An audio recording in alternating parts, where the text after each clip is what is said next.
Next up, we have Diego Oppenheimer and Chana. Dr. Chana is Director of Scientific Data and Computing Platforms Group, supporting research and development at Merck Research Labs. His group consists of scientific data platform, high-performance computing, and applied computing teams, providing capabilities and platforms for data science, machine learning and modeling, and software engineering.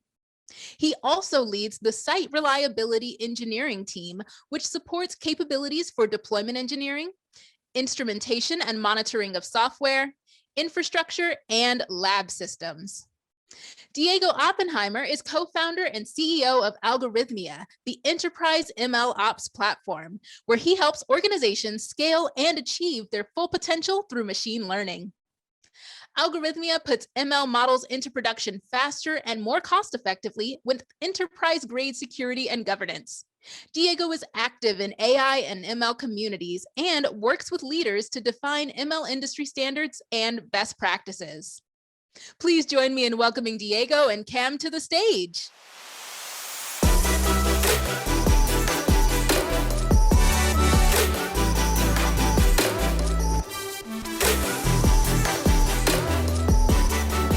Thank you very much for the introduction. Very happy to be talking to everybody today. So my name is Diego Oppenheimer, and today we'll be I'm really excited to have Cam here with me and chatting about, really the merger of probably two of the most interesting technologies that we're going to see in our lifetime: vaccines and machine learning. And it's really exciting to see how these two technologies are coming together. And we'll be talking a little bit about why the pharmaceutical industry needs MLOps and how a really in-depth approach of how Merck has actually taken towards this important technology and how they're doing it. Really quickly, Cam, maybe you want to give a little bit of a background on yourself. I know we just got introduced, but maybe talk a little bit about what you've done and what you do.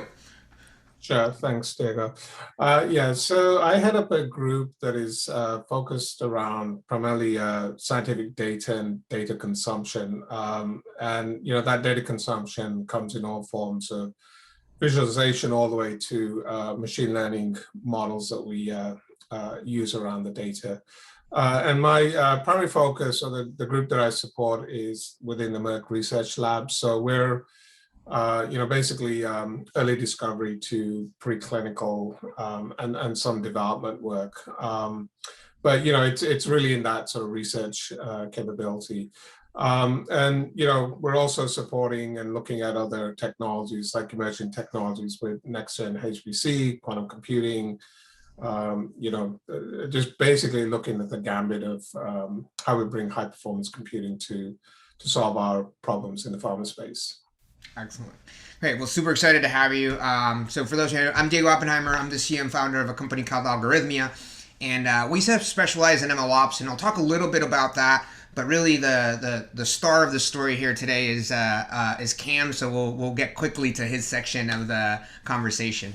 So enterprise MLOps platform, really what we do as Algorithmia is we look to empower every organization to achieve its full potential through the use of AI and machine learning.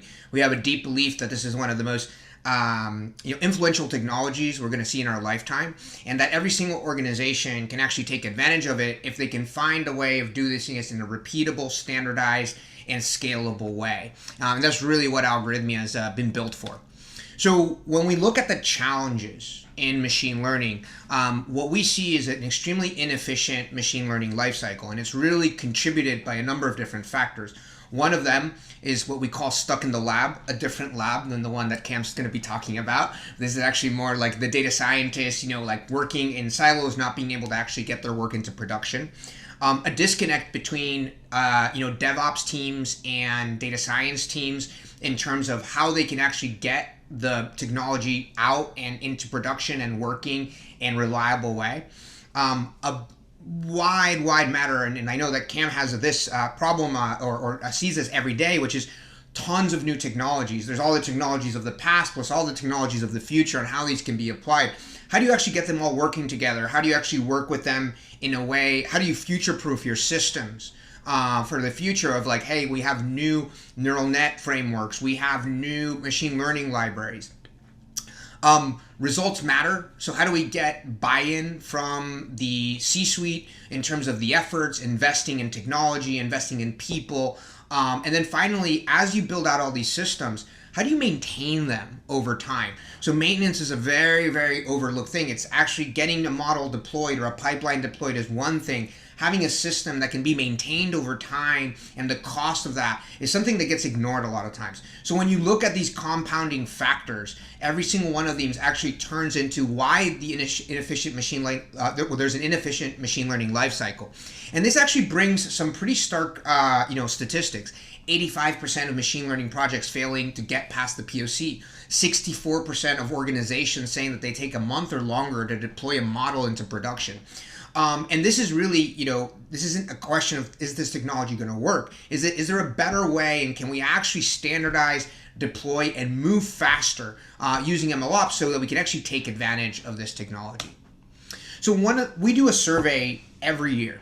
And one of the interesting things, and this is of people working in machine learning, of executives, of large companies, and one of the things that we see is there's obviously more models being deployed, more ML is being used, but it's actually taking longer to deploy a model into production.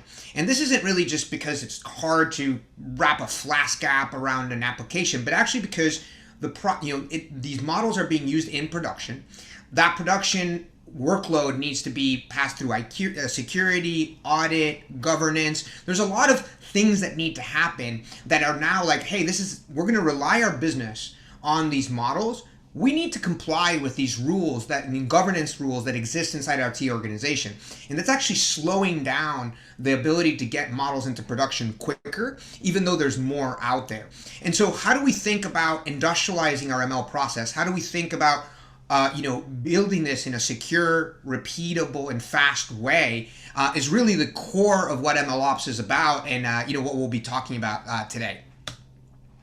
So with that said, I'm super excited to pass the ball on to Cam here, and to talk about, as I said, machine learning might be one of the more interesting technologies in our lifetime, but vaccines are definitely the other. So Cam, all yours. Yeah, thanks, Diego. Yeah, and then just to add to your points about the time that it takes to deploy these models. For our industry, it's actually even more critical, right? The compliance and the ability to have reproducibility, traceability, etc., in both the data and the modeling. Anywhere from the earliest stages of discovery all the way to the clinical. Any point in time, a regulatory body could come to us and say, okay, there's a decision that was made here, or there's you presented a set of results. Can you explain how you got to these results, right? And so without that, those foundational platforms to have that traceability and the reproducibility, it becomes very difficult for us. And so that, that's why it sort of in our industry slows us down a little bit. So any technologies and approaches that help us to, basically meet those compliance needs, but also accelerate the research or keep up pace with research, highly important for us. But anyway, moving on to our story with vaccines. So Merck has a fairly long history developing vaccines. I think probably 100+ years of developing vaccines, and certainly the last sort of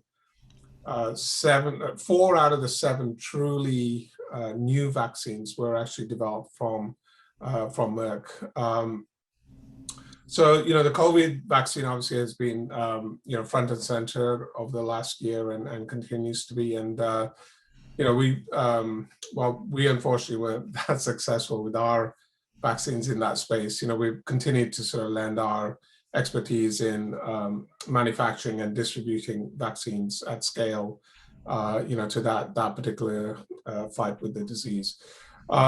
Meanwhile, we're continuing to sort of push on other areas. HPV is a fairly large disease area that we meet through our vaccines. We're also recently got the full approval for the Ebola vaccine, it's one, meeting the challenge of the disease itself, but it's also learning from these vaccines. So, the next time we do have a pandemic or, some other disease like Ebola breaks out, what have we learned from developing vaccines in the past, and, how can we bear that knowledge to develop the next set of vaccines? So, if we look at the drug discovery process for us, it's pretty lengthy and costly. I think by the sort of last averages, it places it at sort of $1.3 billion cost over 12 years, right? So, and some extreme models are even up to the sort of $3 billion mark, right? So it's a pretty expensive process. There's also a lot of risk involved in drug discovery. So, something like 5 out of 5,000 drugs that make it to what we call the preclinical stage will actually go into human trials and testing further, right? And that number actually drops even lower to 1 in 5,000 of those drugs will actually make it to market, right? So, we may, like with, the case with the vaccines, we find that efficacy or other factors, do not make those drugs a good. They don't make them a good drug, basically. So we never really take them to market, right? So there's a huge risk here. We may have spent $1 billion plus, and after 10 years plus, we've lost that investment. So in order to minimize this risk and reduce the cost, some of the work that we do up front is to essentially try to eliminate unfavorable drug candidates very early on in the discovery process. And back in the day, you would basically go to the lab, you would synthesize all of your compounds, and then you would do various experiments, assays on those compounds.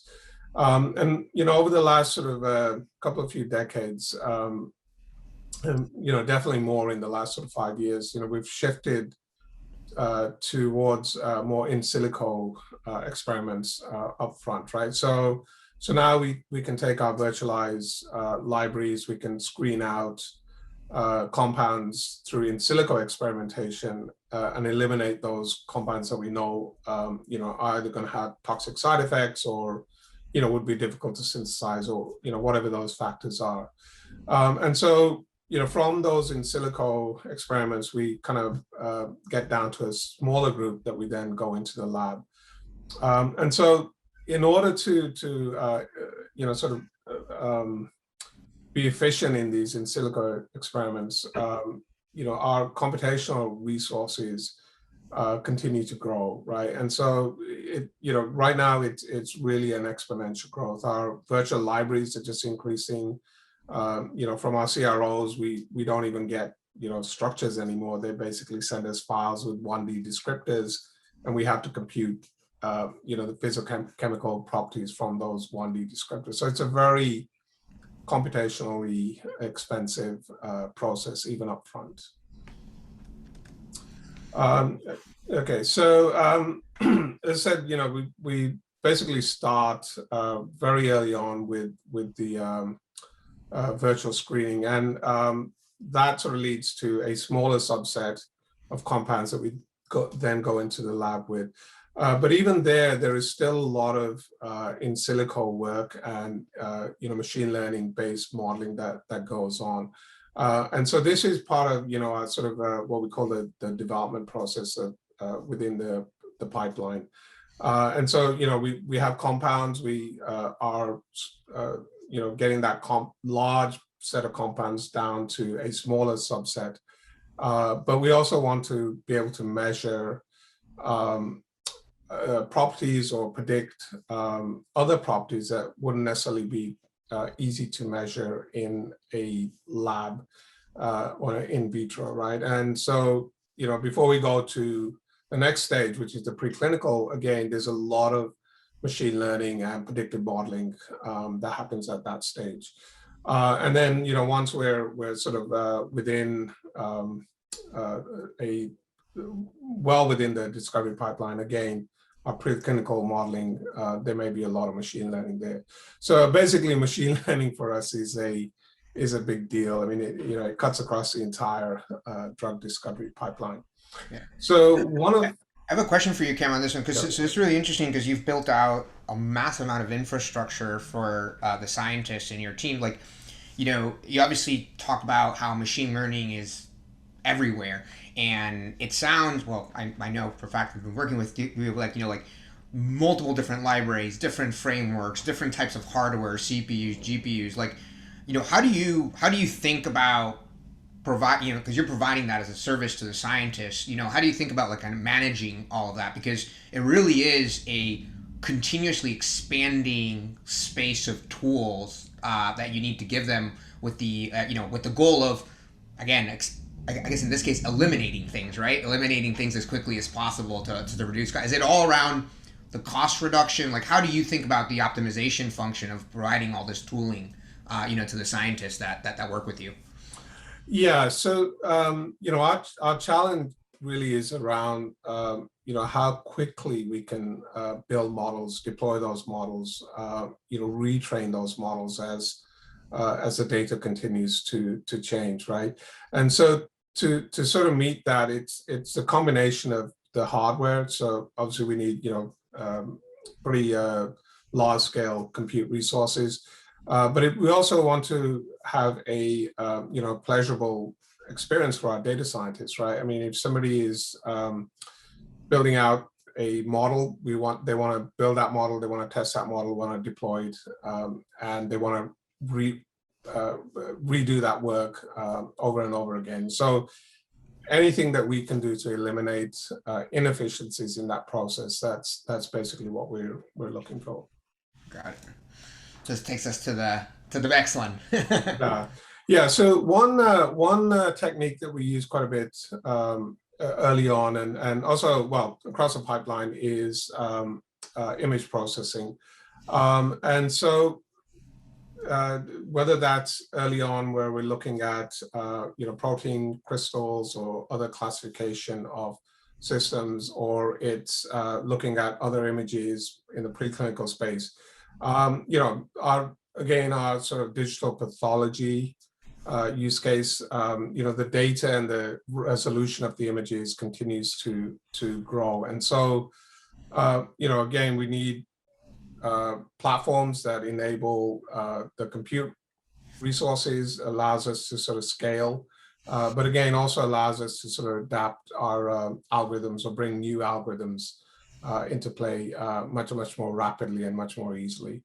And that's actually been one of our successes with Algorithmia, where we've deployed a machine learning model that automates a classification of the yield from a protein crystallization experiment, right? And so before this solution, basically the researchers would have to do a manual classification, right? So the classification is counting the number of crystals, the size and volume of these crystals.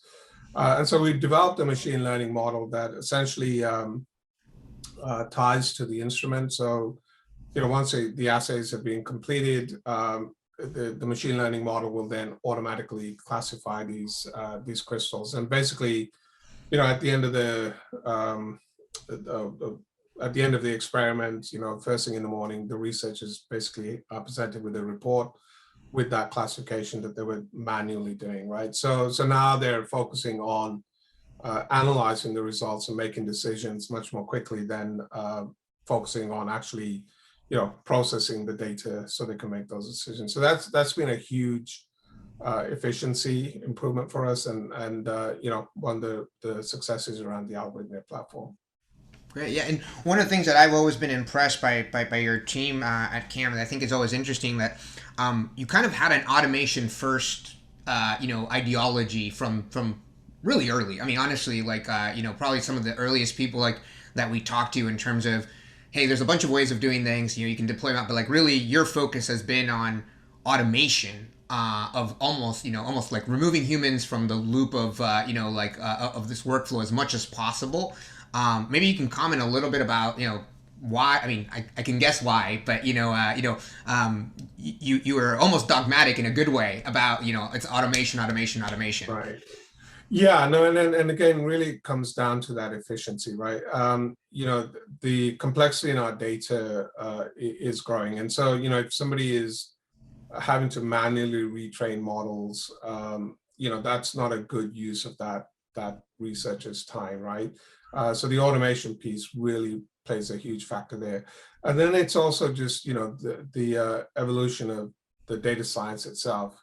And that's growing very rapidly. And so again, the more barriers we reduce to deployment of models or testing, training of models, the better the experience for the user, and obviously helps us sort of be efficient in the overall drug discovery pipeline.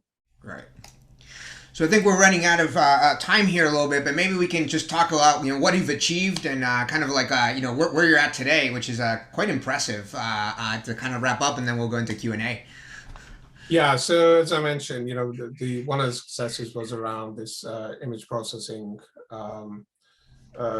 algorithm that we implemented, and really, it's kind of it sort of brought down the overall time to make a decision.